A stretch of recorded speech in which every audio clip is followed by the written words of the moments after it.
की आता JMFCच्या आपल्या म्हणजे 5व्या बॅचचे जे विद्यार्थी आहेत, ठीक आहे, तुमचं आता हे पहिलं लेक्चर आहे. मग ह्याच्यामध्ये स्ट्रॅटेजी आणि मोटिवेशन नेमकं काय, आपल्याला कशा पद्धतीने तयारी वगैरे करावी लागते, ठीक आहे, हे सगळं मी तुम्हाला आजच्या लेक्चरमध्ये, आजच्या सेशनमध्ये सांगणार आहे. तसेच MPSCचं जे नोटिफिकेशन आलेलं आहे, ठीक आहे, त्याच्यावर सुद्धा आपण चर्चा करणार आहोत. एकंदरीत म्हणजे फ्रेशर लोकांच्या बाबतीत बऱ्याच लोकांच्या मनामध्ये ज्या शंका आहेत, ठीक आहे, जजमेंट ॲक्च्युअली कधी येणार आहे, ठीक आहे, काय त्याच्यामध्ये होऊ शकते, या सगळ्या प्रकारच्या गोष्टींची चर्चा आज आपण या पहिल्या लेक्चरमध्ये आपण करणार आहोत. JMFCच्या आता जे विद्यार्थी कधीही याच्या अगोदर JMFCच्या बाबतीत त्यांनी काही माहिती घेतलेली नाही आहे, ठीक आहे, त्याबद्दलची सुद्धा तुम्हाला मी बेसिक माहिती देणार आहे. म्हणजे एकंदरीत काय लेवलचं कॉम्पिटिशन आहे, आपण कशा पद्धतीने तयारी करायला पाहिजे, आपलं म्हणजे परीक्षा एकंदरीत आता पुढे अजून किती दिवस लागू शकतात आपली JMFCची पूर्वपरीक्षा होण्यासाठी, या सगळ्या प्रकारच्या गोष्टींवर आज आपल्याला चर्चा करायची आहे. तर सगळ्यात पहिलं की आता सुप्रीम कोर्टाचं जे जजमेंट जे पेंडिंग आहे, याच्यावर बरेच लोक मला म्हणजे काही लोक फोन करून पण विचारतात आणि तुमच्यातले काही लोक मेसेज वगैरे करून विचारतात की काय करायला पाहिजे आपण त्याच्यामध्ये, म्हणजे जे सुप्रीम कोर्टाचं जजमेंट जे आहे ते कोणत्या तारखेपर्यंत येऊ शकतं. ठीक आहे, आता हे अगदी तसंच आहे. जसं आपण समजा तुम्हाला एखाद्या क्लायंटने जर प्रश्न विचारला, काय विचारलं की तुम्ही एखाद्या तुमच्या केसचा कधी निकाल वगैरे लागेल, तर आपण त्यांना एक्झॅक्ट डेट सांगू शकतो का? ठीक आहे, आपण कुणीही डेट सांगू शकत नाही. अगदी तोच प्रकार या परीक्षेच्या बाबतीतसुद्धा आहे. पण आपल्याला एवढं मात्र माहिती आहे की हिअरिंग कन्क्लूड झालेली आहे. आता काही लोक म्हणतात की सर या केसेसच्या तारखा तर पुढे चालूच आहेत. ठीक आहे, त्या सगळ्या ज्या तारखा आहेत, ही केस म्हणजे की आजची केस नाही आहे. ठीक आहे, ही फार जुनी केस आहे. याच्यामध्ये काही एक विषय नाही आहे, याच्यामध्ये म्हणजे असे खूप सारे विषय आहेत. ह्या सगळ्या विषयांवर त्याच्यामध्ये त्या केसमध्ये चर्चा सुरूच आहेत. केसची हिअरिंग पुढे चालूच असेल. पण एक मोजके जे मॅटर आहेत, आता 3 इयर प्रॅक्टिसचं जे मॅटर आहे, याच्या बाबतीतची स्पेसिफिक हिअरिंग जी आहे ती त्याच्यामध्ये संपलेली आहे. त्याच्यावर अजून कुठली हिअरिंग वगैरे होण्याचं बाकी नाही आहे. सुप्रीम कोर्ट जे आहे त्याच्यामध्ये फक्त आता निर्णय आपल्याला त्याची वाट बघत आहोत आपण. ठीक आहे, त्यामुळे एखादा महिना लागेल, 1.5 महिना लागेल, अजून 2 महिने लागतील. ठीक आहे, शेवटी सुप्रीम कोर्ट आहे. आणि सुप्रीम कोर्टाचे जजेस लोकसुद्धा जे आहेत सध्याच्या, त्यांनासुद्धा असं असतं की त्यांनासुद्धा सध्याच्याला म्हणजे जे महत्त्वाचे विषय आहेत ज्याच्यावर खूप जास्त लोकांचं लक्ष लागलेलं आहे, असे विषय पेंडिंग ठेवून म्हणजे बाकीच्या केसेस चालवण्यामध्ये सुद्धा त्या लोकांचा कल आपल्याला बऱ्याच वेळेस बघायला दिसतो. ठीक आहे, उदाहरणादाखल आपला महाराष्ट्राचा सत्ता संघर्षाचा निकाल असू द्या, असे बरेच निकाल जे आहेत त्याच्यामध्ये पेंडिंग राहतात आणि बरेच दिवस ते लोक वाट बघत असतात. ठीक आहे, पण ह्या ज्युडिशरीच्या बाबतीत पर्टिक्युलरली तसं काही होण्याचे चान्सेस नाही आहेत, कारण हिअरिंग आपली कन्क्लूड झालेली आहे आणि फक्त निर्णय त्याच्यामध्ये यायचा बाकी आहे. आणि महाराष्ट्रासोबतच बाकी सगळे जे राज्य आहेत, सगळ्या राज्यांच्या ज्युडिशरीला या परीक्षेमध्ये म्हणजे जिथे जिथे समजा फ्रेशर लोकांचा क्रायटेरिया होता, अशा सगळ्या ज्युडिशरी त्याच्यामध्ये एक प्रकारे होल्डवर आहेत. निकाल कधी येऊ शकतो MPSCला काहीच माहिती नाही आहे. ठीक आहे, महाराष्ट्राचे जे मुख्यमंत्री असतात त्यांनासुद्धा काहीच माहिती नाही आहे. ठीक आहे, म्हणजे कुठून काही जरी माहिती घेण्याचा कोणी प्रयत्न केला, हायकोर्टाचे जे जस्टिस लोक आहेत त्यांनासुद्धा ह्याच्याबद्दल काहीच कल्पना नाही आहे. ठीक आहे, जे पर्टिक्युलर बेंच आहे सुप्रीम कोर्टाचं, ठीक आहे, हेच सांगू शकतं की डेट त्याच्यामध्ये निकाल कधी लागेल. निकाल लागल्यानंतर जे आहे त्याच्यामध्ये तुमचं संध्याकाळी नोटिफिकेशन येऊ शकतं किंवा दुसऱ्या दिवशी नोटिफिकेशन येऊ शकतं. ठीक आहे, निकाल लागल्यानंतर नोटिफिकेशन यायला अजिबात वेळ लागणार नाही. हे लोक 2 नोटिफिकेशन बनवून ठेवतील, म्हणजे एक फ्रेशर लोकांना अलाव करणारं, दुसरं अलाव नाही करणार, आणि दोन्हीपैकी जे निकाल येईल त्या पद्धतीने नोटिफिकेशन देतील, किंवा सरळ फक्त थोडंसं एडिटिंग करायचे, त्याच्यामध्ये थोडंसं चेंजेस करायचे, बाकी वेगळं काही करायचं नाही. ठीक आहे, म्हणजे दुसऱ्या दिवशी नोटिफिकेशन येऊ शकतं तुमचा सुप्रीम कोर्टाचा निकाल लागल्यानंतर, कारण त्याच कारणासाठी आपली जाहिरात जी आहे ती पेंडिंग आहे. तुम्ही 2 महिने जरी समजा जजमेंट फक्त द्यायला जर लावलं, जर आपण म्हटलं, बऱ्याच लोकांचं असं होतं की सर जजमेंट द्यायला ते म्हणजे टाईम बाउंड का नाही आहे, म्हणजे त्यांनी तारीख का दिली नाही पुढची वगैरे, कधी जजमेंट येईल वगैरे. ठीक आहे, जजमेंट रिझर्व करून ठेवल्यानंतर अशी कुठली तारीख वगैरे द्यायची गरज नाही. ते किती दिवस त्याच्यामध्ये लावू शकतात. आणि काही लोक म्हणजे बरेच अंदाज वगैरे बांधणी करतायत. काही लोकांचा अंदाज असा येतो की आता सर नवीन काहीतरी बदल करायचा आहे तसं जर ठेवायचं असतं तर एवढा वेळ घेतला नसता सुप्रीम कोर्टाने. सुप्रीम कोर्टाला काहीतरी बदल करायचा आहे, फ्रेशर लोकांच्या बाबतीत काहीतरी वेगळ्या चेंजेस करायचे आहेत, म्हणून सुप्रीम कोर्ट जजमेंट द्यायला सुद्धा फार जास्त वेळ घेते. ठीक आहे, म्हणजे असं सुद्धा बरेच लोक त्याच्यामध्ये अंदाजबांधणी वगैरे करत आहेत. पण कुठलीच अंदाजबांधणी आपण करण्याला काही अर्थ नाही आहे. सुप्रीम कोर्ट शेवटी कसं असतं की निर्णय जो असतो तो दोन्हीपैकी कुठल्याही बाजूने येऊ शकतो. हिअरिंगमध्ये त्याच्यामध्ये काय झालं, किंवा बरेच लोक स्पेक्युलेशन म्हणजे अजून असे अंदाजबांधणी करतात की जज साहेब जे होते त्यांनी असे कमेंट केले, त्याच्यामुळे जज साहेब जे ते इकडल्या बाजूने आहेत. ठीक आहे, बरेच लोक म्हणजे असं सांगत आहेत की सगळ्या बार काउन्सिल जे आहेत त्याच्यामध्ये विरोधात आहेत. मी तुम्हाला सगळ्यांच्या बाजू सांगतोय, बार काउन्सिल सगळ्या फ्रेशर लोकांच्या विरोधात आहेत. ठीक आहे, राज्य सरकारांनी जे ॲफिडेव्हिटवर सांगितलं ते सुद्धा फ्रेशर लोकांच्या विरोधात आहे. अशा प्रकारची बरीच सगळी चर्चा आहे. पण अल्टिमेटली जे आहे निर्णय जो आहे तो अशा प्रकारच्या कुठल्याच चर्चेवर म्हणजे फार डिपेंड असेल असा अजिबात विचार करण्याचं काही कारण नाही आहे. ठीक आहे, जे लोक सुप्रीम कोर्टात बसून हिअरिंग सगळे ऐकत आहेत, ठीक आहे, त्यांनासुद्धा याचा अंदाज अजून आलेला नाही आहे की निर्णय कोणाच्या विरोधात जाणार आहे. फ्रेशर लोकांच्या विरोधात जाईल का त्याच्यामध्ये त्यांच्या फेवरमध्ये जाईल हे कोणालाही अजून माहिती नाही आहे. तुम्हीसुद्धा तशा प्रकारचा काही विचार करू नका. ठीक आहे, जसं मी तुम्हाला सांगितलं आणि आपण सोबतच मी तुम्हाला सांगितलं होतं की आपण ह्या सगळ्या निर्णयामध्ये अडकून बसण्यापेक्षा म्हणजे ताण घेण्यापेक्षा ज्या ज्या संधी आपल्यासाठी अवेलेबल आहेत त्या प्रत्येक संधीचासुद्धा आपण त्याच्यामध्ये वापर केला पाहिजे. जसं रजिस्ट्रारची वॅकन्सी मी तुम्हाला सांगितली, आता त्याची फॉर्म भरायची तारीख तर गेली, ठीक आहे, पण ज्यांनी कोणी फॉर्म भरलेला आहे त्याचीसुद्धा तुम्ही चांगल्या पद्धतीने तयारी करू शकता. ठीक आहे, बऱ्याच वेळेस अशा प्रकारच्या गोष्टींमध्ये आपल्याला निराशेतनं बाहेर निघण्यासाठी सुद्धा अशा प्रकारच्या परीक्षांची तुम्ही तयारी करायला पाहिजे. ठीक आहे, आणि JMFCच्या बाबतीत आता जसं मी तुम्हाला सांगितलं की फार वेळ लागेल का आपल्या परीक्षेला, म्हणजे ह्या 2024मध्ये इलिजिबल असणारे लोक फार बॅड लकी आहेत, त्यांचं लक फार खराब आहे, असं जर कोणी विचार करत असेल तर तसा पण विचार करू नका. ठीक आहे, म्हणजे तसा पण विचार करू नका, कारण 2025मध्ये 24ची पण जाहिरात होईल आणि 25ची पण जाहिरात होईल. भले शेवटी होईल, जसं आपलं मागचं झालं 2022 आणि 23चं झालं, सप्टेंबरमध्ये नोव्हेंबरमध्ये ज्या पद्धतीने समजा परीक्षा झाल्या, अगदी त्याच प्रकारे यावेळेससुद्धा तुम्हाला 2 संधी आहेत. ठीक आहे, 2 संधी तुम्हाला त्याच्यामध्ये मिळणारच आहेत. किती जरी पुढे गेली तरी त्याच्यामध्ये फार जास्त पुढे जाणार नाही. ठीक आहे, म्हणजे फार जास्त पुढे जाणार नाही. आणि जेव्हा येईल, ठीक आहे, जेव्हा ते सुप्रीम कोर्टाचा निर्णय येईल त्यावेळेस 2024ची पण जाहिरात येईल आणि ती पूर्वपरीक्षेनंतर लगेच तुम्हाला 2025ची पण जाहिरात येईल. म्हणजे दोन्ही परीक्षा तुमच्या त्याच्यामध्ये होणार आहेत, कारण दोघांच्या जे मागणीपत्र दिले होते त्याच्या दोघांच्या जागा सँक्शन केलेल्या आहेत. जागा सँक्शन केल्यानंतर पेपर तर ते घेणारच आहेत, फक्त आजचा उद्या होणार आहे.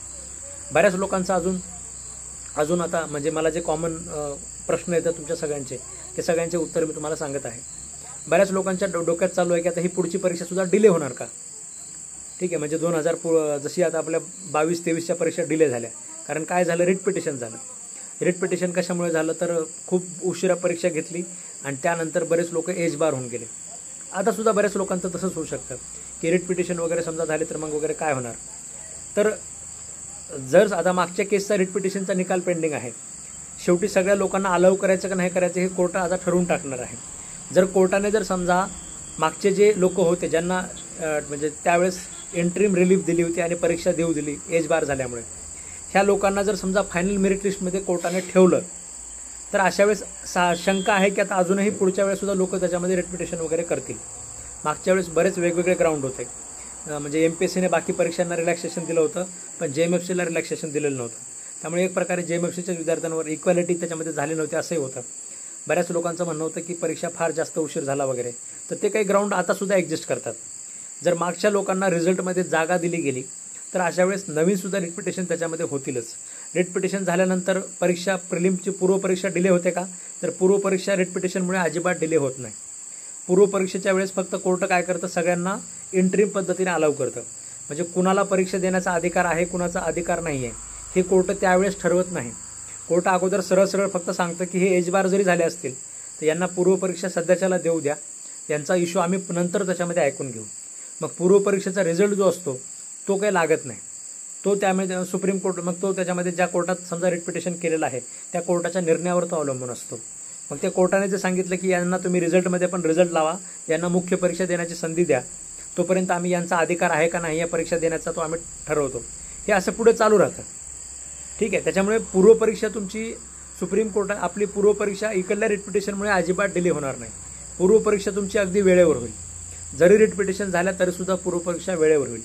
आणि दुसरी महत्त्वाची गोष्ट मी तुम्हाला सांगितली की जे लोक एज बार झालेले आहेत, ठीक आहे, जे लोक एज बार झालेले आहेत ह्या एज बार लोकांचं ऑलरेडी जे ऑलरेडी जे कोर्टात चालू आहे, ठीक आहे, ज्याच्यामुळे आता MPSCचं फक्त मेरिट लिस्ट लागलेली आहे. रिकमेंडेड लिस्ट JMFCने अजूनही 2022ची आपली लावली नाही. ठीक आहे, जर त्यांचा जर निकाल समजा निगेटिव्ह पद्धतीने लागला, ह्या सगळ्या लोकांना त्याच्यात घेतलंच नाही तर अशा वेळेस पुढे सुद्धा रिट पिटिशन करण्यामध्ये काही अर्थ नाही आहे. त्यांना कुठलंही रिलीफ त्याच्यामध्ये मिळणार नाही. त्यामुळे मग पुढच्या परीक्षा त्याच्यामध्ये आपल्या अजिबात डिले होणार नाही. तर अशा प्रकारचे एक कॉमन तुमचे विचारले जाणारे प्रश्न आहेत. ठीक आहे, येस, अजून काही कुणाचा असेल तर तुम्ही इथे विचारू शकता.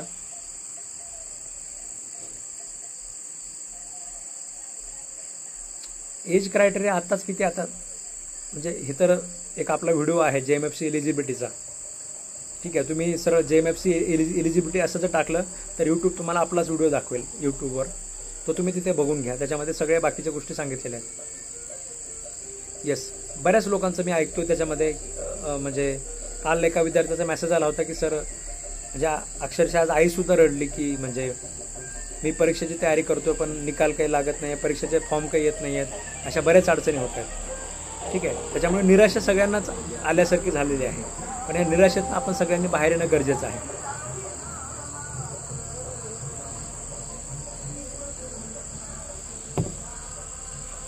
ठीक आहे, निराशेतनं तुम्ही लोकांनी निराशेचा विचार करून चालणार नाही. जर आपल्याला यश मिळवायचं असेल तर तुम्हाला निराशेतनं बाहेर येऊन कष्ट घ्यावे लागतील.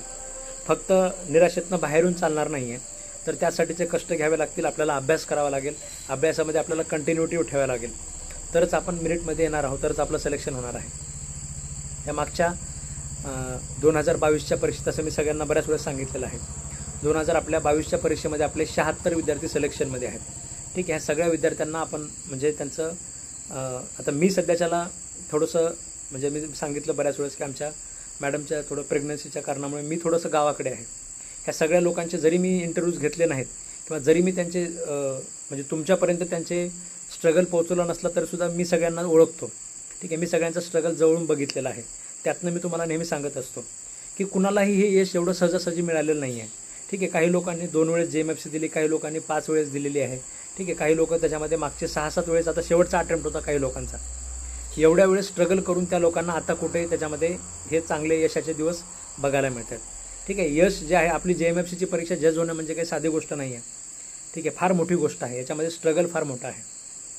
ठीक आहे, ह्या सगळ्या स्ट्रगलमध्ये आपल्याला म्हणजे टिकून राहून आपल्याला आपल्या अभ्यासाची तयारी करावी लागते.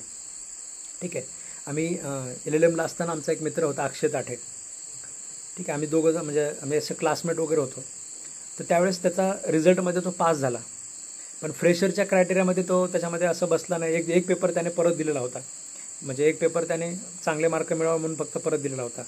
तर त्यावेळेस त्याच्यामध्ये त्याला सिलेक्शनमधनं त्या लोकांनी स्टार देऊन ठेवला आणि त्याचं सिलेक्शनमध्ये घेतलं नाही. म्हणजे मेरिटमध्ये पास होऊन जज झालेला जो माणूस आहे, ठीक आहे, ह्या माणसाला त्या स्ट्रगलमधनं त्या लोकांनी तिथून काढून टाकलं. ठीक आहे, मग त्याने स्ट्रगल तिथेच त्याचा थांबवला नाही. त्याच्यानंतर दुसरी पुढची परीक्षा तो लगेच देऊ शकत नव्हता, कारण वय जे होतं ते फ्रेशर क्रायटेरियासाठीचं त्याचं संपलेलं होतं. ठीक आहे, तो थांबला. परत नंतर संधी मिळाल्यानंतरसुद्धा त्याने परत परीक्षा दिली आणि आज परत तो दुसऱ्यांदा त्याच्यामध्ये JMFCची परीक्षा पास झालेला. ठीक आहे, असे कित्येक उदाहरणं आहेत जे मी तुम्हाला सांगू शकतो, म्हणजे ज्याच्यामध्ये विद्यार्थ्यांनी जे आहे ते फार स्ट्रगलनुसार हे सगळ्या गोष्टी मिळवलेल्या आहेत. ठीक आहे, म्हणजे ही सगळं जे आहे ते आपल्याला आपली कंटिन्युटी आपली ठेवायला पाहिजे. तुम्ही विचार करा, म्हणजे आपण काय करतो की परीक्षा लांबल्यामुळे आपण सगळे लोक म्हणजे निराश होऊन जातो. ठीक आहे, त्याने निराश झालेल्या लोकांसाठी हे एक उदाहरण आहे की अशा पद्धतीने आपण कष्ट घेतले पाहिजेत. हातात JMFCची पोस्ट येऊन जज झालं म्हणून सगळीकडे सत्कार झाले त्याचे. ठीक आहे, सगळीकडे सत्कार झाले. अजून एक आमचा रवी मुन्नेक सोबतचा क्लासमेट होता, त्याच वेळेस त्याचं पण तसं सिलेक्शन झालं. सगळीकडे वाहवा झाली, सगळीकडे पोस्टर लागले, जज झाला. पण पुन्हा डॉक्युमेंटच्या ह्याच्यामध्ये प्रॉब्लेम आला आणि त्याच्यानंतर पोस्ट हातात नाही गेली. असे बरेच उदाहरणं मी तुम्हाला सांगू शकतो ज्याच्यामध्ये अशा प्रकारच्या गोष्टी, अशा स्ट्रगल आपल्या कुठेतरी वाटायला येत असतो. ह्या सगळ्या ह्याच्यातनं आपल्याला निघायला पाहिजे. ठीक आहे, म्हणजे तुम्हाला निगेटिव्ह विचार करून चालणार नाही. आपले डिस्ट्रिक्ट जजमध्ये झालेले राजेश तायडे सरसुद्धा आहेत. ठीक आहे, म्हणजे प्रिलिम मेन्स वगैरे सगळ्या परीक्षांना ते आपल्याकडे क्लासला होते. तर त्यांनीसुद्धा आयुष्यामध्ये बऱ्याच ठिकाणी म्हणजे फेल झाले, बऱ्याच ठिकाणी त्याच्यामध्ये यश मिळालं नाही आणि शेवटी त्याच्यामध्ये त्यांनी स्ट्रगल चालूच ठेवला. JMFC वगैरे सारख्या परीक्षामध्ये पास झाले नाहीत आणि शेवटी ऐनवेळी डिस्ट्रिक्ट जज होऊन गेले. ठीक आहे, हे सगळे जे आहेत, हे सगळे जे उदाहरणं मी तुम्हाला सांगत आहे, बऱ्याच सक्सेस स्टोऱ्या आपण आपल्या यूट्यूब चॅनलवर पण टाकलेल्या आहेत. आता हे सगळे विद्यार्थी पुण्यामध्ये येत आहेत भेटायला, पण मला ऐनवेळी पुण्यामध्ये राहता येत नाही आहे. मी असेल त्यावेळेस हे लोक राहत नाही आहेत. म्हणजे असं बरंच होतं त्याच्यामध्ये. बऱ्याच स्टोरेज आहेत ते मी तुमच्यासोबत शेअर करायचे आहेत मलासुद्धा. ठीक आहे, पण शेवटी अल्टिमेट ध्येय एकच असतं. मी तुम्हाला किती मोटिवेट करून त्याच्यामध्ये चालणार नाही किंवा दुसऱ्या लोकांनी मोटिवेट केल्याने तुम्ही मोटिवेट होणार नाही. ठीक आहे, आपल्याला प्रत्येकाला आपलं स्वतःचं कारण शोधायला लागेल. म्हणजे माझ्यासाठी JMFCची पोस्ट का महत्त्वाची आहे. ठीक आहे, एकदा जर तुमचं कारण लक्षात आलं ना, तुम्हाला परत दुसरं कोणी मोटिवेट करायची गरज नाही. म्हणजे आपले आई असू द्या, आपले वडील असू द्या, ह्या सगळ्यांकडे जर आपण बघितलं, सगळ्यांकडे बघून जर आपण विचार केला की म्हणजे आपल्यासाठी ही पोस्ट किती महत्त्वाची आहे, तर तुमच्या लगेच लक्षात येऊन जाईल. आयुष्यामध्ये आपण आपले आयुष्याचे किती वर्ष, तुम्ही स्वतः जर विचार केला की आपल्या आयुष्याचे आपण लॉ कंप्लीट करून किती वर्ष झालेले आहेत. समजा 4 वर्ष झालेले आहेत, 5 वर्ष झालेले आहेत. आता सध्याच्याला आपलं काय अर्निंग आहे, सध्याच्याला त्याच्यामध्ये आपल्याला किती काम करायला मिळतं आहे. आपला जो आपण सगळा अभ्यास केलेला आहे, लॉचे सगळे पुस्तकं वाचलेले आहेत, ह्या सगळ्या पुस्तकांचा जर आपल्याला वापर करायचा असेल, आपल्या ज्ञानाचा जर आपल्याला वापर करायचा असेल, तर आपल्याला योग्य प्लॅटफॉर्म मिळतो आहे का, आपल्याला त्या प्रकारची संधी मिळते का. दुर्दैवाने अशी गोष्ट आहे की आता सिनियर मंडळी जास्त आपल्या असतात. सिनियर मंडळीमध्ये 2 प्रकारचे सगळे सिनियर असतात. काही लोक जे असतात ते फार सपोर्ट करतात, विद्यार्थ्यांना संधी देतात तुम्हाला म्हणजे अपेअर वगैरे होण्याची वगैरे, असं सुद्धा असतं. आणि काही लोकांचं असं असतं की ते म्हणजे सगळीकडे आपल्याला फक्त आणि फक्त क्लरिकलच कामं करायला लावली जातात. मग याच्यामध्ये होतं काय की तुम्हाला तुमच्याकडे करेज आहे, तुमच्याकडे सगळं काही आहे, पण तुमचा अपेअरन्स तुम्हाला मिळत नाही आहे.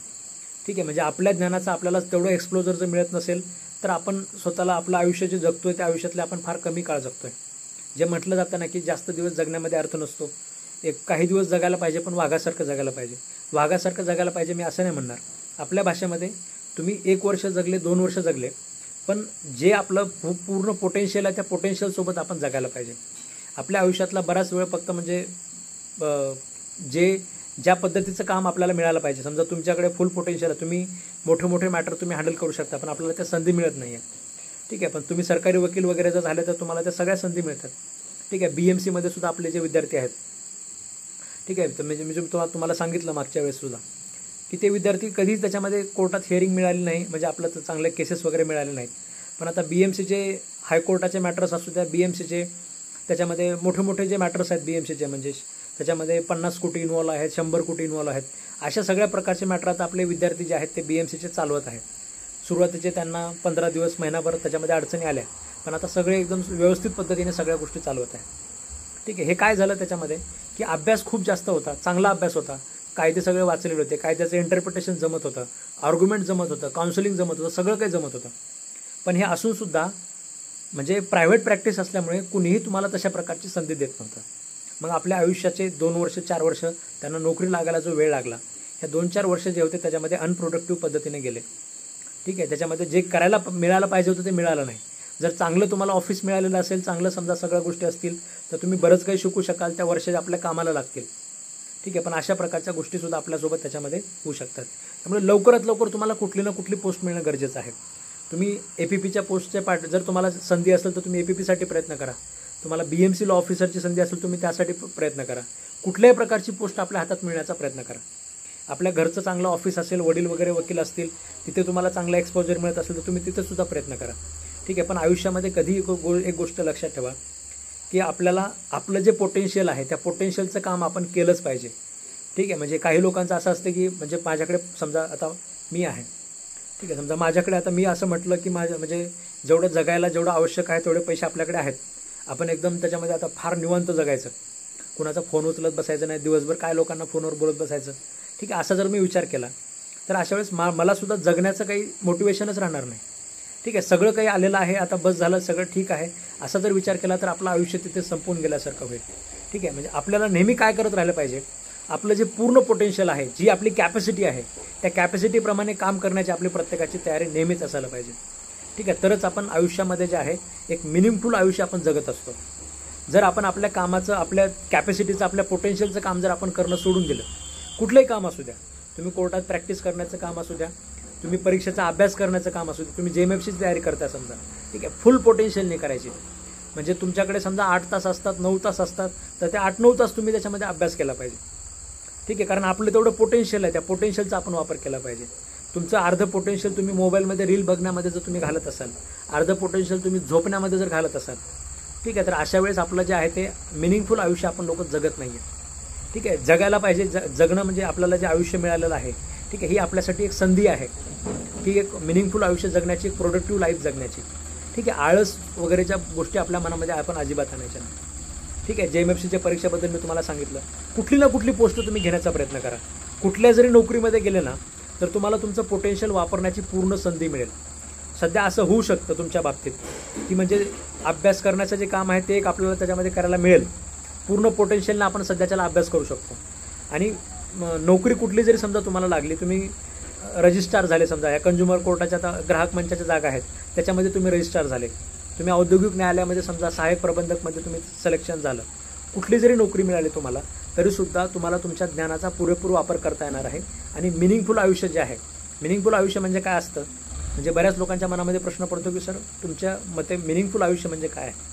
ठीक आहे, मिनिंगफुल आयुष्य म्हणजे समजा आपल्याला आपल्या आईवडिलांची काळजी घ्यायची आहे, आई आजारी आहे, ठीक आहे, वडिलांना समजा आता म्हणजे मोटरसायकल चालवता येत नाही आहे, ठीक आहे, त्यांना गाडीची गरज आहे, ठीक आहे, वडिलांना समजा दवाखान्यात न्यायला लागतं, अशा सगळ्या गोष्टी करायला लागतात, ठीक आहे, तुम्हाला तुमच्याकडनं घरच्यांची आपल्या काहीतरी अपेक्षा आहेत, आपल्या मुलाबाळांना चांगलं शिक्षण वगैरे द्यायचं आहे, ह्या सगळ्या प्रकारच्या गोष्टी जर आपण करू शकत नसाल, ठीक आहे, सगळ्या प्रकारच्या गोष्टी जर तुम्ही करू शकत नसाल, तुम्हालासुद्धा तुमच्यासुद्धा बऱ्याच इच्छा आहेत, त्यासुद्धा तुम्हाला करता येत नाही आहेत, आयुष्याचा आपला दिवसभरामध्ये समजा आपलं जे ज्ञान आहे ते सुद्धा आपल्याला कुठेच वापरता येत नाही आहे, ठीक आहे, सगळ्या प्रकारच्या गोष्टी जर आपल्याला करता येत नसेल तर आपल्या आयुष्याचं जे आहे म्हणजे कुठेतरी आपल्या मनामध्ये सुद्धा यायला लागतं की आपण व्यवस्थित आपलं आयुष्य जगत नाही आहे, ठीक आहे. मग हे मिनिंगफुल आयुष्य जगण्यासाठी आपल्याला काय करायला लागेल, तर आपल्याला आपलं एकच गोष्ट तुम्हाला करायची आहे, तुमचं जे पोटेन्शियल आहे ते पोटेन्शियल पूर्ण पद्धतीने वापरा, ठीक आहे. मग सध्या माझ्या हातात काम नाही ना, सध्या माझ्या हातात कुठली नोकरी नाही ना, ठीक आहे, सध्या मला असं एकदम मी सॅलरी घ्यायचं म्हटलं तर मी घेऊ शकत नाही,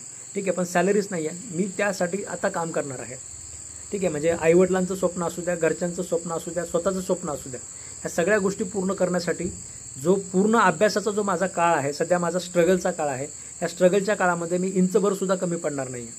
मग काही करायला लागलं तर करेल, ठीक आहे, मला 8 तास अभ्यास करायला लागेल मी करेल, मला 10 तास अभ्यास करायला लागेल मी करेल, सोबतच मला त्याच्यामध्ये स्वयंपाक करावा लागतो सकाळचा, तर मी 2 तास त्याच्यामध्ये सकाळचा स्वयंपाक सकाळी 7ला सुरू करण्याऐवजी मी सकाळी 5ला सुरू करेल, 5 ते 7 मध्ये मी स्वयंपाक कंप्लीट करेल आणि बाकी लोकांकडे ज्या 7 पासूनचा वेळ असतो त्या 7 पासूनच्या वेळेमध्ये मी त्याच्यामध्ये पुढचा माझा अभ्यास करेल. अशी महिलांची तयारी असायला पाहिजे. जे लोक कोर्टामध्ये समजा क्लर्क वगैरे म्हणून काम करतायत, ठीक आहे, सकाळी 8 पासून संध्याकाळी 10 पर्यंत माझं काम आहे, ठीक आहे, मग बाकी लोकांसारखा मला वेळ मिळत नाही, मी थोडंसं सकाळी 5ला उठेल, मी रात्री थोडंसं समजा 12पर्यंत वगैरे मी अभ्यास करेल, ठीक आहे, 12च्या नंतर सुद्धा तुम्ही अभ्यास करा असं मी तुम्हाला अजिबात सांगणार नाही, 12ला तुम्ही सगळ्यांनी शांत झोपायलाच पाहिजे, पण सकाळी थोडंसं लवकर उठेल, दुपारच्या वेळेमध्ये मी अभ्यास करेल. हे असं क्लर्क लोकांनी विचार केला पाहिजे, जे प्रॅक्टिशनर लोक आहेत, ठीक आहे, दिवसभरामध्ये समजा आपण कोर्टामध्ये जाऊन प्रॅक्टिस करतो, पण असं अजिबात नसतं, तुमच्यापैकी कोणी असा तरी कॅन्डिडेट नसेल की म्हणजे फार जास्त मॅटर आहेत आणि सकाळपासून संध्याकाळपर्यंत मी म्हणजे सारखा अपिअरन्सच असतो कोर्टामध्ये, ठीक आहे, तेवढा अपिअरन्स असेल तर तुम्ही इकडे म्हणजे परीक्षेची तयारी पण करणार नाही, तुम्हाला दुसऱ्या कुठल्या नोकरीची तुम्हाला गरजही वाटणार नाही, कारण तेवढं तुमचं मी जे तुम्हाला सांगितलं शेवटी अल्टिमेट ध्येय काय असतं माणसाचं, आपल्याला जर आयुष्यात खूप काही कमवायचं जर असेल तर जेवढी आपल्यात ताकद आहे, जेवढी आपल्यात कॅपॅसिटी आहे त्या कॅपॅसिटीने आपण काम केलं पाहिजे. तुम्ही जर तुमची कॅपॅसिटी सोडून आळसपणा जर अंगामध्ये आणला की म्हणजे मी 8 तास अभ्यास करू शकतो तरी पण मी 2 तास मूव्हीज बघण्यात घालतो, तरी पण मी 2 तास विना झोपा काढतो, ठीक आहे, असं जर तुम्ही प्रयत्न केला तर आयुष्यामध्ये आपल्याला मग यश मिळणार नाही आहे, ठीक आहे. यश मिळण्यासाठी जेवढी आपल्यात ताकद आहे, जेवढं आपलं पोटेन्शियल आहे ते आपल्याला वापरता आलं पाहिजे. तुम्ही कोर्टामध्ये जरी समजा तुमच्याकडे तेवढा अपिअरन्स असेल, तेवढे तुमचे रोजचे 10-5 मॅटर जर लागत असतील तर तुम्ही त्याच्यामध्ये सुद्धा चांगला अपिअरन्स देऊ शकता. पण जर समजा तुम्ही फक्त ज्युनियर म्हणून काम करता, ज्युनियर म्हणून काम करत असताना प्रोडक्टिव्ह कामं म्हणजे तुम्ही एक गोष्ट डिफाईन करायची, रोज संध्याकाळी स्वतःला आपण प्रश्न विचारला पाहिजे की माझ्या आजच्या दिवसामध्ये मी प्रोडक्टिव्ह काय केलं आणि अनप्रोडक्टिव्ह काय केलं, ठीक आहे. प्रोडक्टिव्ह करणे म्हणजे काय असतं, प्रोडक्टिव्ह करणे म्हणजे त्याच्यातनं आपलं काहीतरी समजा आपली पर्सनल स्किल आपले वाढले पाहिजे, तुमची बोलण्याची चांगली जी स्किल आहे ती त्याच्यामध्ये वाढलं पाहिजे, तुमचं त्याच्यामध्ये काहीतरी नॉलेजमध्ये भर पडली पाहिजे, ठीक आहे, म्हणजे तुमच्या आयुष्यामध्ये काहीतरी त्या गोष्टीतनं काहीतरी कॉन्ट्रीब्यूट झालं पाहिजे, तुमचं आयुष्य पुढचं आयुष्य मिनिंगफुल जगण्यासाठी तुम्हाला त्या गोष्टीचा फायदा व्हायला पाहिजे.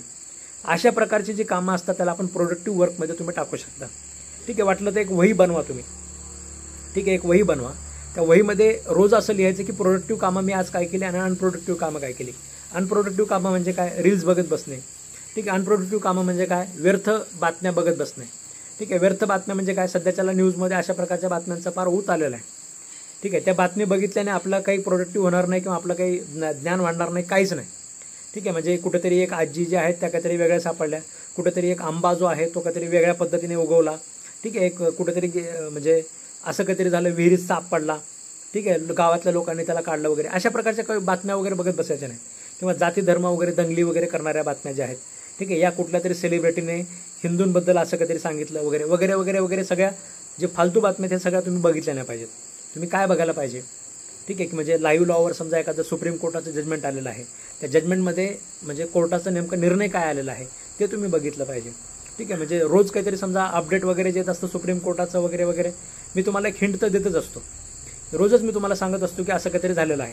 समजा मी तुम्हाला ह्याच्या बाबतीत सांगितलं, सुप्रीम कोर्टाचा आपला मागे राज्यपालाने कधीपर्यंत त्याच्यामध्ये ऑर्डिनन्सवर सही करायला पाहिजे तो निर्णय आला, मी तुम्हाला क्लासमध्ये मागे सांगितलं. तर हे जे काही अपडेट मी तुम्हाला देत असतो याचं तुम्ही अजून जास्त रिसर्च केला पाहिजे. ठीक आहे, हे सगळे जे तुम्ही त्याच्यामध्ये करणार आहात, ठीक आहे, हे सगळं जे तुम्ही करणार आहात हे सगळं तुमच्या प्रोडक्टिव्ह कामामध्ये जाईल. याचा तुमच्या आयुष्यामध्ये फार मोठा वाटा असेल. हे याच्यातनं तुम्ही एक पर्सनॅलिटी स्वतःची डेव्हलप कराल. ठीक आहे, तर तुम्ही ज्युनियर म्हणून जरी काम करत असाल एखाद्या, म्हणजे मूळ मुद्द्याकडे मी येतो, तुम्ही ज्युनियर म्हणून जरी एखाद्या ऑफिसमध्ये काम करत असाल तर विचार करा की आपल्या सिनियरने आपल्याला किती प्रोडक्टिव्ह कामं सांगितली. आपण कोणते कामं आपण जास्त पद्धतीने करायला पाहिजे. समजा रोजचं एक काम आहे तुमचं, पोलीस स्टेशनला जाऊन काहीतरी एक घेऊन या रिपोर्ट. ठीक आहे, रोजच तुम्ही आपलं 1 तास ट्रॅफिकमध्ये राहता, पुन्हा 1 तास घरी वापस येता आणि तेच काम पोलीस स्टेशनचा रिपोर्ट वगैरे आणायचं करता. ठीक आहे, त्याच्यातनं आपल्याला अर्निंग कसं काही जास्त होते का? सिनियर काही जास्त पैसे देत नाही. ठीक आहे, मग फुकटचं आपलं त्याच्यामध्ये काम होतं. 2 तास आपले रोजच्या रोज व्यर्थ जात आहे. ठीक आहे, तर अशा पद्धतीपासून, अशा ह्याच्यापासून तुम्ही थोडंसं स्वतःला आवरण्याचा प्रयत्न केला पाहिजे. ठीक आहे, म्हणजे सिनियर म्हणजे फार देव असतो असं अजिबात नाही आहे. ठीक आहे, तो जर तुम्हाला चुकीच्या कामासाठी वापर करत असेल आणि फक्त अनप्रोडक्टिव्हच कामं तुम्हाला लावत असेल, ज्या कामातनं तुमचं कुठलं स्किल डेव्हलप होत नाही आहे, ज्या कामातनं तुम्हाला काही नॉलेज मिळत नाही आहे, तर अशा वेळेस तुमचं जे आहे तुम्ही चुकीच्या ट्रॅकवर कुठेतरी आहात. ठीक आहे, दिवसामध्ये आपण बरेच कामं करतो. प्रत्येक गोष्टीमध्ये हे म्हणजे एक गोष्ट तुम्ही विचार करा की मी काय प्रोडक्टिव्ह करतो आणि काय अनप्रोडक्टिव्ह करतो. ठीक आहे, तर या पद्धतीने जर केलं तर आपलं त्याच्यामध्ये आयुष्य जे आहे ते अजून जास्त कुठेतरी मिनिंगफुल होण्याच्या लवकरात लवकर आपण जवळ जाऊ शकतो. आता आपला मुळाचा जो मुद्दा आहे JMFCच्या परीक्षेची तयारी. ठीक आहे, किती स्ट्रगल आहे त्याच्यामध्ये, किती पद्धतीने आपल्याला अभ्यास करावा लागेल, काय कॉम्पिटिशन त्याच्यामध्ये आहे. आपण बघतो की आता समजा हे 22 वगैरे समजा 9,000 फॉर्म होते. 9,000 फॉर्म JMFCचे, म्हणजे तसं पाहायला गेलं तर काहीच कॉम्पिटिशन नाही आहे, अगदी मिनिमम कॉम्पिटिशन आहे. पण तरीसुद्धा परीक्षेच्या तयारीसाठी काय करायला लागतं. ठीक आहे, तरीसुद्धा परीक्षेच्या तयारीसाठी काय करायला लागतं. आता म्हणजे आम्ही सांगत असतो की आपल्या क्लासचे 2000 म्हणजे 22मध्ये 76 विद्यार्थी जजेस झाले. ठीक आहे, 76 विद्यार्थी जजेस झाले. तुमच्या पुढच्या वेळेससुद्धा 2240ची जरी जाहिरात आली, ठीक आहे, तरी त्याच्यातसुद्धा फार जास्त विद्यार्थी सांगायला आम्हाला मिळत असतं. ठीक आहे, कारण असतं काय, आता तुमच्या 4 बॅचेस ऑलरेडी सुरू झालेले आहेत. ठीक आहे, 250 विद्यार्थ्यांच्या जवळपास बॅचेस आहेत. 4th बॅचमध्ये फक्त थोडे कमी विद्यार्थी आहेत आणि इकडे रेकॉर्डेड वगैरे म्हटलं तर जवळपास 1200 विद्यार्थी आपल्या क्लासला आहेत ह्या येणाऱ्या परीक्षेच्या तयारीसाठी. त्याच्यामुळे ह्याच्यातनं 100-200 विद्यार्थी मिळतच असतात. पण तुमच्यासाठी काय महत्त्वाचं आहे. ठीक आहे, म्हणजे आपल्या क्लासेसचे 76 विद्यार्थी जे झाले तुमच्यासाठी महत्त्वाचं नाही आहे. ठीक आहे, तुमच्यासाठी महत्त्वाचं काय आहे तर त्या 76मध्ये माझा नंबर लागणार आहे का. ठीक आहे, जिथे 1200 विद्यार्थी आपल्याकडे क्लासला असतात, फॉर्मच 9,000 असतात. ठीक आहे, त्याच्यामध्ये एवढा रेशो तर येऊनच जातो. ठीक आहे, पण तुमचा आपला सगळ्यांचा जर नंबर जर त्याच्यामध्ये आणायचा असेल तर आपण करणं काय गरजेचं आहे. ज्या क्लासेसमध्ये आपण ज्या सगळ्या गोष्टी करून घेत असतो. ठीक आहे, मग छोटीतली छोटी गोष्ट असू द्या, मोठ्यातली मोठी गोष्ट असू द्या. ठीक आहे, समजा जे आपण लेक्चर घेत असतो, सिव्हिल प्रोसिजर कोड वगैरे समजा आपण 57 लेक्चर घेतो, म्हणजे कधी कधी वाढत जातात ते लेक्चर. ठीक आहे, म्हणजे BNSS वगैरे आहे समजा, आता BNSचे आपण 62 लेक्चर घेतले. ठीक आहे, BNSSचे आपण 57 लेक्चर घेतले. ठीक आहे, म्हणजे हे जे सगळं वाढत जातं त्याच्यामध्ये, हे किती जरी वाढत गेलं तर आपण लाईव्ह लेक्चर अटेंड केलं पाहिजे. जसं जसं लेक्चर पुढे जातात बरेच विद्यार्थी आणि JMFCचे नोटिफिकेशन येत नाही, परीक्षेचं नोटिफिकेशन आलं नाही की लाईव्ह लेक्चर अटेंड करणाऱ्यांची संख्या कमी होऊन जाते. मग काय होतं की आपण स्वतःहूनच त्याच्यामध्ये थोडंसं बघूया पुन्हा. ठीक आहे, रेकॉर्डेड लेक्चर असतं त्याच्यामध्ये, लाईव्ह झालेलं लेक्चर पुन्हा रेकॉर्डिंगमध्ये वगैरे बघू. अशा आविर्भावामध्ये आपण काय करतो की ते लेक्चर बघायचं सोडून देतो. ठीक आहे, मग त्याच्यात होतं आपलं नुकसान. उद्या ऐनवेळी एकदम जर समजा आता सुप्रीम कोर्टाचा असं समजा की आज संध्याकाळी किंवा उद्याच्याला समजा सुप्रीम कोर्टाचा एकदम निर्णय येऊन गेला. ठीक आहे, उद्या जर समजा सुप्रीम कोर्टाचा निर्णय आला तर परवा दिवशी JMFCचं नोटिफिकेशन येईल. नोटिफिकेशन आल्यानंतर समजा पुढच्या 2.5-3 महिन्यामध्ये तुमची JMFCची परीक्षा राहील. ठीक आहे, म्हणजे उद्या जर समजा निर्णय आला तर पुढच्या 2 महिन्यामध्ये JMFCची परीक्षा असेल तुमची. तिथे तुम्हाला MPSC म्हणणार आहे का आम्ही तुम्हाला थोडासा अभ्यास करायला वेळ देतो. कशाला वेळ देणार MPSC तुम्हाला. फक्त फॉर्म भरायचं रिक्वायरमेंट 45 दिवसाची आहे. म्हणजे उद्या जर नोटिफिकेशन आलं तर 1.5 महिन्यामध्ये JMFCची तुमची परीक्षा होऊ शकते. ठीक आहे, 100% होऊ शकते. जर सुप्रीम कोर्टाचा निर्णय आला तर पुढच्या 45 दिवसामध्ये आपली परीक्षा होऊ शकते. म्हणजे लक्षात घ्या मी तुम्हाला काय सांगतोय. मग त्यावेळेस ऐनवेळेस मग आपण पुन्हा कारण काय सांगतो की एकदमच नोटिफिकेशन आलं, फक्त 45 दिवस दिले, मला वेळ नव्हता. आता MPSC आहे, तुम्ही असं म्हणू शकता का MPSCला की आमच्याकडे सिलेबस वगैरे नाही आहे. MPSCने ते कामं ऑलरेडी केलेले आहेत. राज्यसेवेचे वगैरे बरेच विद्यार्थी आपण पाहतो की ते सगळे उपोषणाला बसलेत. ठीक आहे, म्हणजे मध्ये बसले होते की आम्हाला सिलेबस दिला आणि त्याच्यानंतर फार कमी वेळ दिला वगैरे, MPSCच्या नियमात बसत नाही वगैरे वगैरे. आपल्या बाबतीत तसंही नाही आहे. JMFCचा सिलेबस देऊन त्यांनी नवीन अपडेटेड सिलेबस देऊन खूप जास्त दिवस झालेले आहेत. त्याच्यामुळे फक्त 45 दिवस देऊन तुमचा लगेच्या लगेच ते लोक पेपर घेऊ शकतात. ह्या सगळ्या प्रकारच्या गोष्टींची सुद्धा तुम्हाला लोकांना जाणीव असायला पाहिजे.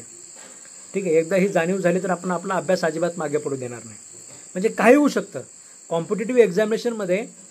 ठीक आहे, सगळ्या प्रकारच्या ज्या शक्यता असतात त्या शक्यता आपण प्रयत्न केला पाहिजे, तरच आपण सक्सेसमध्ये असतो. ठीक आहे, म्हणजे मी जे तुम्हाला नेहमी सांगत असतो की समजा APPमध्ये आपले 412 सिलेक्शन झाले 550पैकी, BMCमध्ये 36 झाले. ठीक आहे, हे सगळे जे विद्यार्थी असतात सिलेक्शन झालेले, एवढा सगळा जे रेशो असतो आपला, हे सिलेक्शन झालेले सगळे विद्यार्थी सगळ्या गोष्टी एकदम अप टू डेट फॉलो करतात. ठीक आहे, ते कुठली संधी सोडत नाहीत स्वतःला हारण्याची. आपल्याला जिंकायचे ना, मग आपण हारण्याची कुठली संधी सोडायची नाही. तुम्ही कशामुळे हरू शकता? तुम्ही समजा पूर्वपरीक्षेचे बाकीचे विषय वेळेवर तुम्ही कंप्लीट केले नाहीत, तुमचा अभ्यास कंप्लीट नाही आहे, तुम्ही हरू शकता. तुम्ही टेस्ट वगैरे सगळ्या सोडवल्या नाहीत, तुम्ही हरू शकता. तुम्ही लाईव्ह लेक्चर अटेंड केलेले नाही आहेत, तुमचे बरेच कन्सेप्ट त्याच्यामध्ये अनक्लिअर राहू शकतात. आणि कन्सेप्ट जर क्लिअर नसतील तर तुमचे त्याच्यामध्ये मार्क जाऊ शकतात. तुम्ही सेक्शन वगैरे महत्त्वाचे समजा रिवाईज करायला पाहिजे, तुम्ही केलेले नाही आहेत. ठीक आहे, त्याचे चार्ट्स वगैरे बनवायला पाहिजे, तुम्ही बनवलेले नाही आहेत. ठीक आहे, तुम्ही माइंड बनवायला पाहिजे, तुम्ही बनवलेले नाही आहेत. ठीक आहे, ऐनवेळी परीक्षेच्या पुढे तोंडावर रिव्हिजन करण्यासाठी तुमचे नोट्स कंप्लीट नाही आहेत. मग अशा जर सगळ्या गोष्टी असतील तर साहजिकच आहे त्याचं तुम्हाला शिक्षा होणार आहे. ठीक आहे, त्याचं तुम्हाला म्हणजे त्या शिक्षा म्हणजे तुम्हाला अपयश तुमच्या पदरामध्ये पडणार आहे. मग तुम्ही परत त्याच्यामध्ये अजून रडत बसणार की माझं वगैरे झालेलं नाही आहे या परीक्षेमध्ये. 2024 मी तुम्हाला सांगितलं, सुप्रीम कोर्टाचा निकाल आल्यानंतर 2024चं पण नोटिफिकेशन येईल, 2025चं पण नोटिफिकेशन येईल. ठीक आहे, एखादा महिन्याचा समजा गॅप देतील. ठीक आहे, समजा त्यांनी पुढे 3 महिन्यानंतर 2024ची परीक्षा घेतली आणि 4थ्या महिन्यानंतर 2025ची घेतली, दोन्ही अटेम्प्ट हातातनं निघून गेले. मग अशा वेळेस तुम्ही जर हे सांगत असाल की मला MPSCने अभ्यास करायला कमी वेळ दिला, ठीक आहे, तर अशा वेळेस आम्ही तुम्हाला काय सांगणार की तुझ्याकडे वेळ कधीपासून होता? 2023पासूनचा वेळ होता. 2023पासून आपण 24च्या जाहिरातीची तयारी करतोय, 25च्या जाहिरातीची तयारी करतोय. एवढा सगळा वेळ असून सुद्धा त्याच्यामध्ये आपण काय केलेलं आहे? हातावर आपण पायावर धोंडा मारून घेतलेला आहे.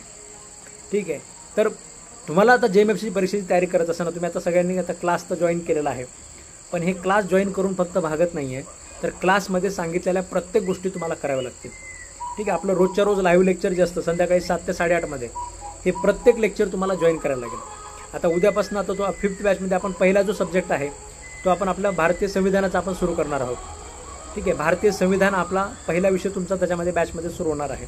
त्या संविधानाच्या बाबतीत वगैरे सुद्धा पहिल्या लेक्चरमध्ये आपण तुम्हाला स्ट्रॅटेजी सांगतो की संविधानावर आत्तापर्यंत कोणते प्रश्न कशा पद्धतीने आलेले आहेत, संविधानावर आपल्याला मेजर कुठल्या पार्टवर प्रश्न विचारले जातात, समजा फंडामेंटल राईटवर विचारतात का, ठीक आहे, सेंट्रल स्टेट रिलेशन्सवर आपल्याला प्रश्न विचारतात का, मध्ये जे काही गव्हर्नरचे आणि प्रेसिडेंट वगैरेबद्दल प्रश्न विचारतात का तुम्हाला, सुप्रीम कोर्टाच्या तरतुदींवर प्रश्न विचारतात का, महत्त्वाच्या केस लॉजवर प्रश्न विचारतात का, महत्त्वाचे लँडमार्क जजमेंट्स वगैरे कोणते आहेत. ठीक आहे, म्हणजे ह्या सगळ्या प्रकारच्या गोष्टींवर प्रश्न आपल्याला येतात का, ही सगळी चर्चा आपण आपल्या पहिल्या लेक्चरमध्ये करत असतो. मग त्यानंतर मग आपलं दुसरं लेक्चर त्याच्यामध्ये तुम्हाला एक संविधानाचं स्ट्रक्चर आपण समजावून सांगतो की ओरिजिनल ज्यावेळेस संविधान बनवलं त्यावेळेस कशा प्रकारचं संविधान होतं आणि आता आपलं संविधान कशा प्रकारचं आहे. ठीक आहे, बऱ्याच वेळेस तर असं असतं बेरॅकमध्ये जे दिसतं ते अजिबात नसतं. ठीक आहे, जे दिसतं तसं नसतं आणि जे नाही आहे ते सुद्धा त्याच्यामध्ये असतं. बेरॅकच्या तरतुदीमध्ये तुम्हाला दिसतं की there is a limitation on, एक एक्झाम्पल मी तुम्हाला सांगतोय, there is a limitation on amending power of, there is a no limitation on amending power of parliament, असं बेरॅक वाचल्यानंतर दिसतं. पण तसं आहे का? तसं अजिबात नाही आहे. ठीक आहे, म्हणजे सेल्फ स्टडी करत असताना बऱ्याच वेळेस असं होतं की ह्या सगळ्या गोष्टी आपण इग्नोर केलेल्या असतात.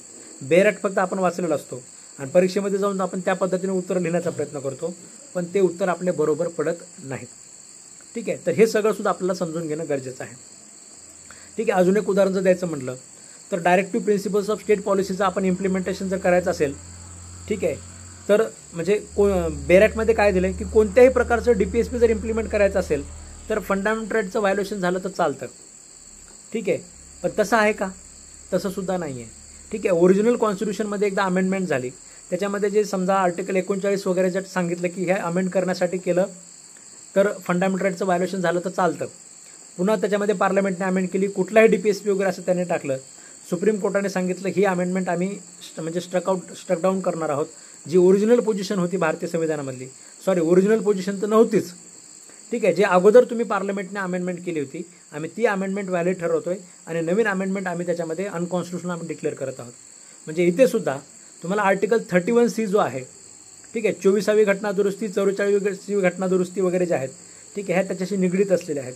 समजा हे 31C जो आहे, हा 31C दिसायला वेगळाच आहे पण ॲक्च्युअली तो वेगळाच आहे.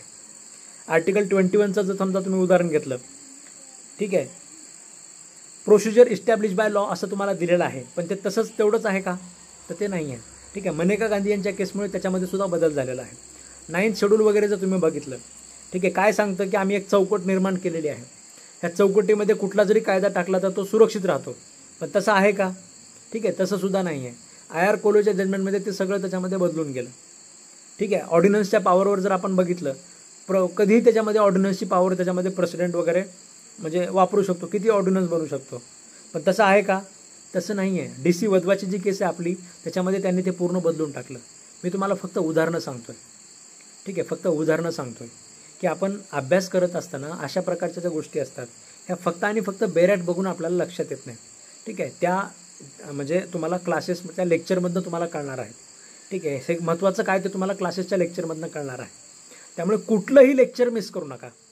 एका दिवसाचं सुद्धा लेक्चर तुम्ही मिस करू नका. जर समजा यदा कदाचित तुमचं लेक्चर मिस झालंच तर त्या लेक्चरचं रेकॉर्डिंग तुम्ही दुसऱ्या दिवशी बघा. ठीक आहे, आपल्या प्रत्येक लाईव्ह लेक्चरचं रेकॉर्डिंग पुढे 40 दिवस आपण ॲप्लिकेशनवर ठेवतो. तुम्ही एकदा बघा, दोनदा बघा, तीनदा बघा, 10दा बघा. ठीक आहे, तुम्हाला ते लेक्चर परत परत तिथे त्या 40 दिवस बघण्यासाठी अवेलेबल आहे. एक जो कन्सेप्ट समजला नाही त्याचं लेक्चर तुम्ही परत परत बघा. आणि जर नाही समजलं काही तर तुम्ही मला व्हॉट्सअपला मेसेज करा, तुम्ही मला फोन करून विचारू शकता. ठीक आहे, म्हणजे आपले क्लासेस ऑनलाईन जरी असतील, ठीक आहे, तरीसुद्धा ऑफलाईन क्लासेस जे तुम्ही जिथे कुठे समजा तुमच्या कॉलेजमध्ये वगैरे ऐकलेले आहेत तर तुमच्या कॉलेजच्या ऑफलाईन क्लासेसपेक्षा सुद्धा इफेक्टिव्ह पद्धतीने आपण तुमचे डाऊट सॉल्विंग आपण करत असतो. ठीक आहे, हा माझा एक अभिमान आहे. तो अभिमान कायम ठेवण्यासाठी तुम्ही लावलेला प्रत्येक फोन मी स्वतः उचलतो. ठीक आहे, आपल्या क्लासेसचे फोन उचलण्यासाठी मी दुसरं कोणीही माणूस अजून ठेवलेलं नाही आहे. ठीक आहे, म्हणजे सकाळपासून संध्याकाळपर्यंत मी फोन उचलत राहतो. याच्या मागचं कारण म्हणजे मला एक अभिमान वाटतो ह्या गोष्टीचा की जे ऑफलाईनसुद्धा जे क्लास घेतात, ठीक आहे, ऑफलाईनसुद्धा तुमच्या कॉलेजमध्ये तुम्ही आतापर्यंत जिथे कुठे लेक्चर ऐकले असतील, ठीक आहे, तुमच्या कॉलेजच्या कुठल्या तरी सरने किंवा अजून कुठेसुद्धा तुम्हाला प्रश्न समजा तुम्हाला कुठेतरी विचारू दिला नसेल. ठीक आहे, म्हणजे तुम्हाला क्लासमध्ये समजा बोलायची लाज वाटली असेल, असं काही झालं असेल. पण आपल्या बाबतीत ते नाही आहे. तुम्ही क्लास चालू असताना कधीही कुठलाही प्रश्न मला विचारू शकता, फोन करून विचारू शकता, व्हॉट्सअपला मेसेज करून विचारू शकता. पण मनामध्ये कुठल्याही प्रकारची शंका तुम्ही ठेवायची नाही आहे. जे सगळे जे आपले कन्सेप्ट आहेत, ठीक आहे, आता आपले 15 कायदे आहेत टोटल.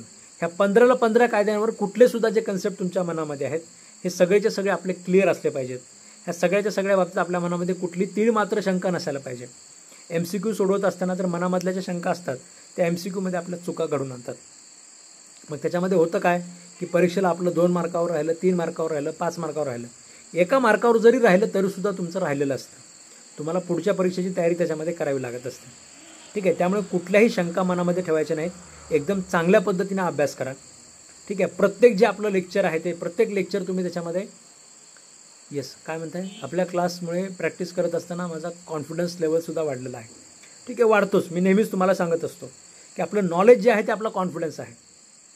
ठीक आहे, तुमचं जे मी तुम्हाला म्हणजे इतकं जे मी तुम्हाला सुरुवातीला सांगितलं की पोटेन्शियल हे फार महत्त्वाचं आहे. आपलं पोटेन्शियल, आता मी तुम्हाला सांगतो की आयुष्य मिनिंगफुल जगण्यासाठी आपण आपलं पोटेन्शियल पूर्ण वापरलं पाहिजे. पण त्यासाठी आपल्याला आपलं पोटेन्शियल माहिती तरी असायला पाहिजे. ठीक आहे, ते तुमचं पोटेन्शियल जे आहे ते तुम्ही त्याचा वापर केल्यानंतरच तुम्हाला माहिती होईल. ठीक आहे, एखादा समजा व्यक्ती आहे तो फार हुशार आहे पण तो आपला दारू पिऊन राहतोय. ठीक आहे, सकाळपासून जे चालू करतो कार्यक्रम जे त्याचा चालू होतो, ठीक आहे, संध्याकाळपर्यंत झोपेपर्यंत तो दारूमध्ये असतो.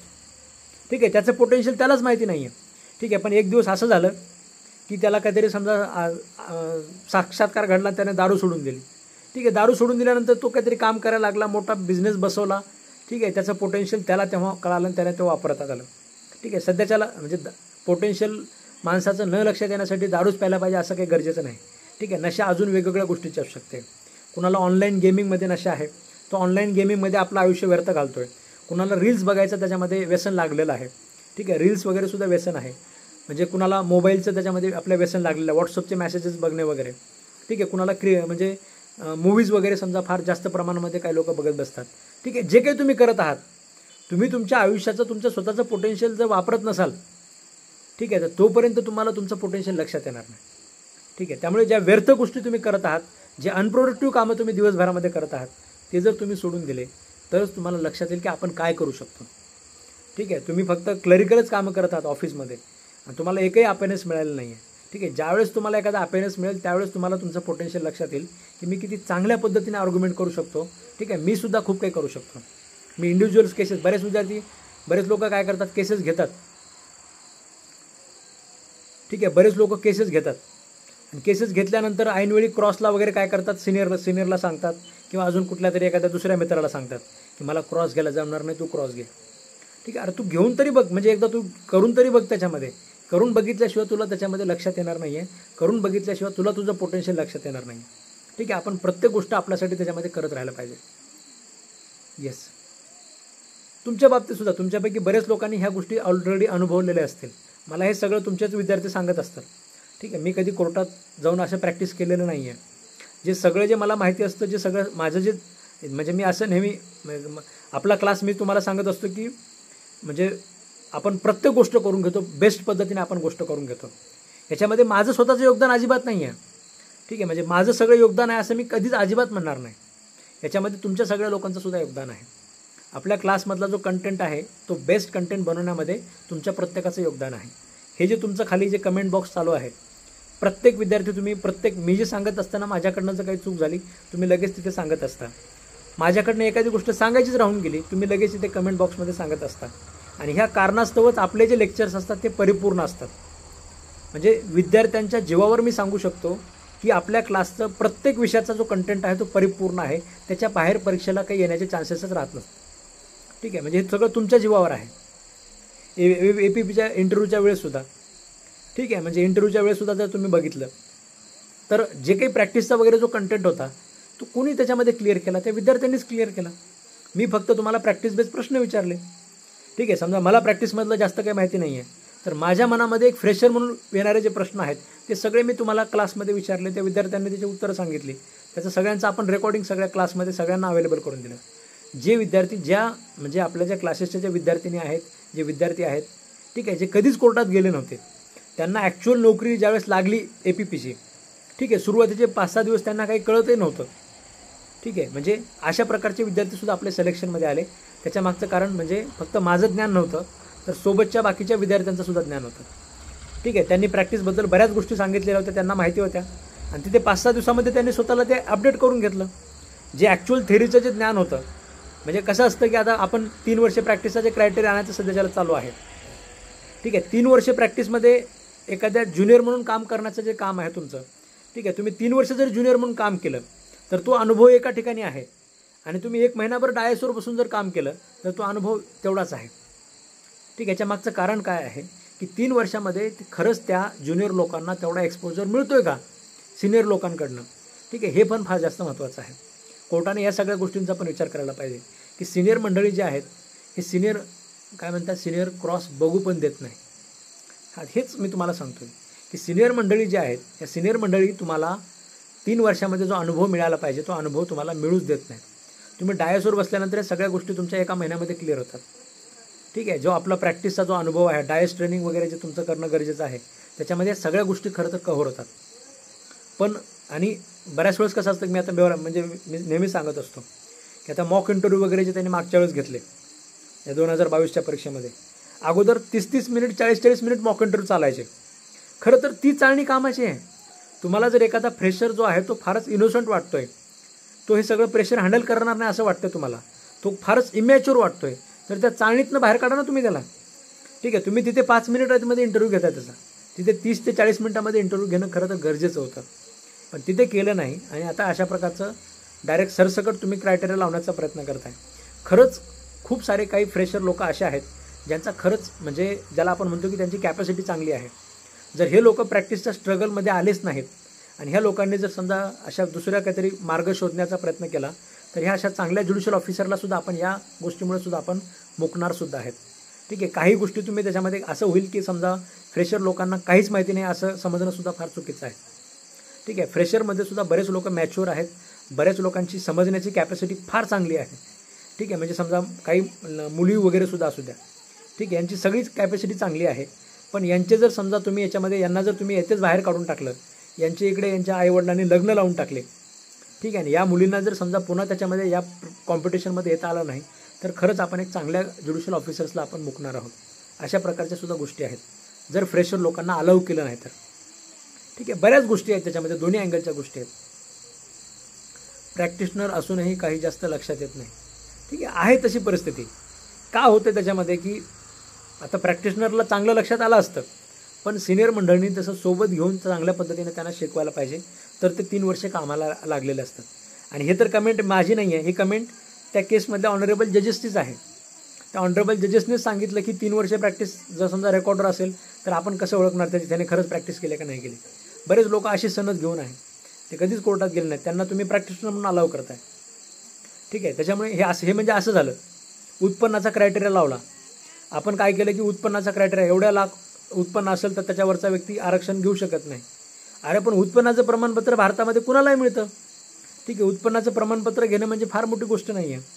ठीक आहे, म्हणजे एखादा मोठा बिझनेसमॅन आहे, तो टॅक्स भरत असेल समजा फार जास्त तर ठीक आहे, त्याला नाही मिळणार. पण कितीतरी लोक त्याच्यामध्ये असे आहेत जे प्रत्येकजण त्याच्यामध्ये 1% लोक जर तुम्ही वगळले, 1% लोक जर तुम्ही वगळले तर बाकीच्या 99% लोकांना पाहिजे त्या उत्पन्नाचं प्रमाणपत्र मिळतं आपल्या भारतामध्ये. अशा प्रकारच्या सुद्धा गोष्टी आहेत. असो, फक्त डायरी आधी आणि नकला काढणे, ओके, म्हणजे अशाच प्रकारचे कामं त्याच्यामध्ये बऱ्याच वेळेस सांगितले जातात. काय, आणि अर्जंटमेंट ॲप्लिकेशन शिकता आली. बघा, एवढ्या वर्षामध्ये फक्त अर्जंटमेंट ॲप्लिकेशन शिकता आली. हे प्रॅक्टिशनर लोकांचं त्याच्यामध्ये एक प्रकारे ओपिनियन आहे. एका वर्षात फक्त एक्झम्पशन आणि अर्जंटमेंट ॲप्लिकेशन शिकता आली. आता आपण याला म्हणणार का की फार अनुभव वगैरे मिळाला, पण याच विद्यार्थ्याला तुम्ही 1 महिना डायसवर ट्रेनिंग जर तुम्ही दिलं, ठीक आहे, म्हणजे दुसरे जज काम करतायत आणि त्याच्या बाजूला समजा याला बसवून ठेवा, 1 महिना तुम्ही याला बसवून ठेवा दुसऱ्या जजच्या सोबत. ठीक आहे, हा काय नाही शिकणार. ठीक आहे, म्हणजे याला काय शिकता येणार नाही. तो दुसरा जज काय याचा कॉम्पिटेटर आहे का? दुसरा जज याचा कॉम्पिटेटर नाही आहे, तो दुसरा जज याचे मॅटर पळवणार नाही आहे. ठीक आहे, तो पाहिजे तो ट्रेनिंग याला देऊन टाकेल. ठीक आहे, पाहिजे ते ट्रेनिंग त्याला 1 महिन्यामध्ये मिळेल. म्हणजे 3 वर्ष जे आहेत याची बरोबरी तुम्ही डायसवरच्या 1 महिन्याच्या ट्रेनिंगमध्ये तुम्ही करू शकता. येस, समजतंच त्याच्यामध्ये. डायसवर बाजूला बसल्यानंतर सगळ्या गोष्टी समजून जातात. ठीक आहे, 3 वर्ष तुम्ही क्लर्कची नोकरी करा त्या जजच्या बाजूला बसून. त्या क्लर्क लोकांना तर खूप जास्त माहिती आहे, अर्धी ऑर्डर तर तेच लोक लिहित आहेत.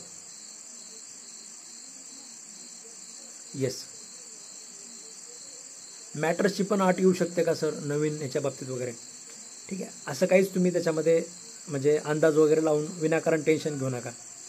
ठीक आहे, मॅटर्सची अट जी आहे ती APPच्या 5 वर्षाच्या प्रॅक्टिसला सुद्धा नाही आहे. ठीक आहे, फक्त डिस्ट्रिक्ट जजला आहे ते पण 10 मॅटर दाखवा म्हणून. ठीक आहे, ते सगळं इकडे बाकी यायचा काही चान्स नाही आहे. तुम्ही तसं काय आणू नका विनाकारणमध्ये. आणि तसं केलं तर हाताने म्हणजे ज्युडिशरीसुद्धा म्हणजे फार चांगले जे लोक आहेत, ठीक आहे, ज्यांचं कॅपॅसिटी चांगलं आहे, जजमेंटचं कॅपॅसिटी चांगलं आहे, ठीक आहे, सगळ्या लोकांना ज्युडिशरी मोकणार आहे ऑलरेडी ह्या क्रायटेरियामुळेच.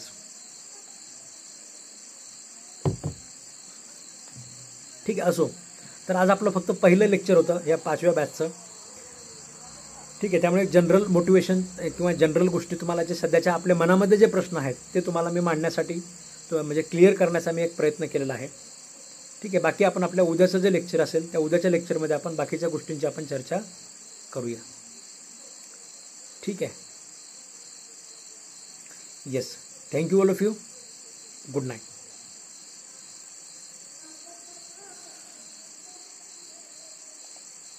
ठीक आहे, येस, सगळे पुस्तकं वगैरे मी तुम्हाला सांगतो, कोणते पुस्तकं वाचायचे, काय करायचं, लेक्चर आपण आपले लेक्चर कसे ऐकायचे, टेस्ट कशा सोडवायच्या, हे सगळं मी तुम्हाला आता पुढच्या लेक्चरमध्ये सांगतो. आज आपली बाकीची जनरलच चर्चा जास्त झाली.